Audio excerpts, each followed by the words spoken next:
Jumlah kasus COVID-19 di Jawa Timur terus menunjukkan tren peningkatan tajam. Informasi selengkapnya akan disampaikan Reno Reksa langsung dari Surabaya, Jawa Timur. Reno, apa yang menjadi penyebab utama melonjaknya kasus COVID-19 di Jawa Timur?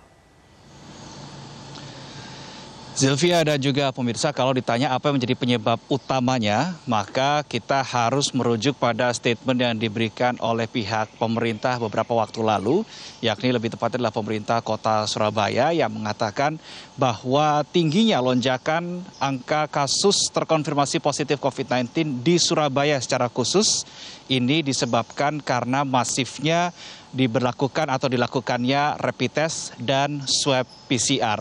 Kemudian yang kedua, Zilvia, temuan kami di lapangan menunjukkan bahwa tingkat kepatuhan masyarakat ini masih sangat rendah. Kita tahu seperti yang kita simak di informasi sebelumnya bahwa di Surabaya Raya ini masih berada dalam tahap PSBB kedua.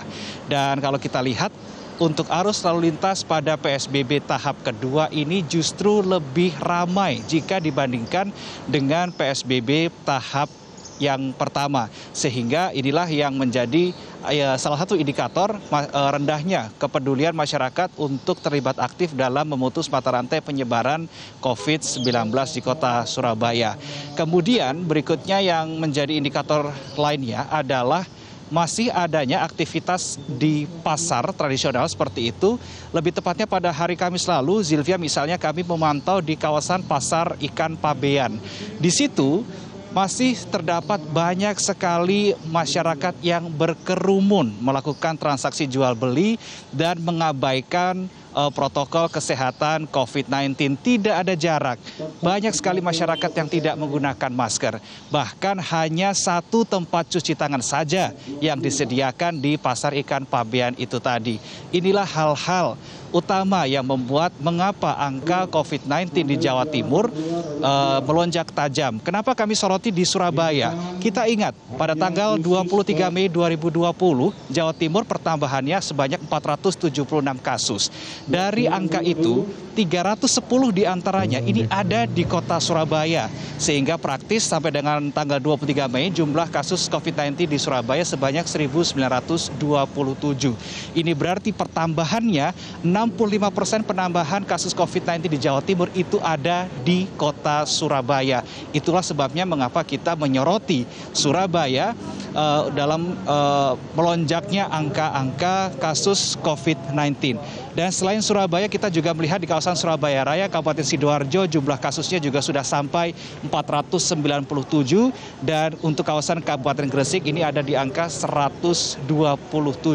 Butuh sinergi yang maksimal antara masyarakat dan pemerintah daerah tingkat 2 untuk betul-betul menuntaskan masalah COVID-19.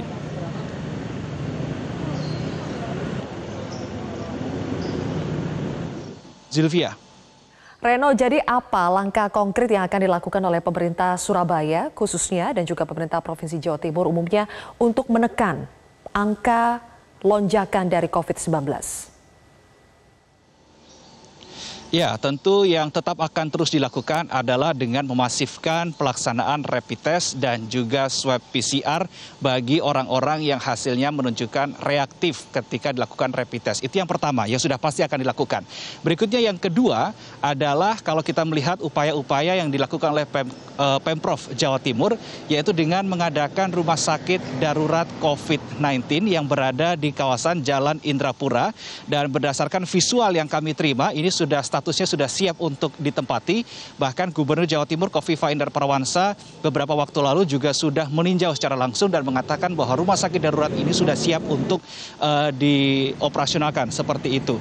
Namun sebagai catatan untuk di rumah sakit darurat COVID-19 yang ada di Jalan Indrapura ini hanya diperuntukkan bagi pasien COVID-19 dengan gejala klinis ringan dan sedang.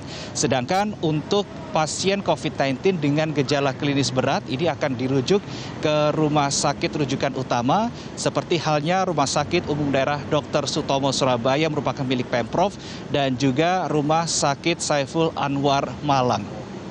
Beberapa hal lainnya juga masih akan terus dilakukan mengingat kita melihat informasi sebelumnya yang mengatakan bahwa Pemprov saat ini sedang mempertimbangkan untuk memperpanjang masa PSBB. Ini berarti kalau memang akan diterapkan maka Jawa Timur akan masuk PSBB tahap ketiga. Sekali lagi, sinergi antara pemerintah dan masyarakat akan menjadi sorotan utama ketika PSBB akan diperpanjang. Ya, ini juga untuk dan kesehatan. Sementara demikian informasi yang dapat kami sampaikan. Kembali ke Anda Zilvia di studio. Reno Reksa melaporkan langsung dari Surabaya, Jawa Timur.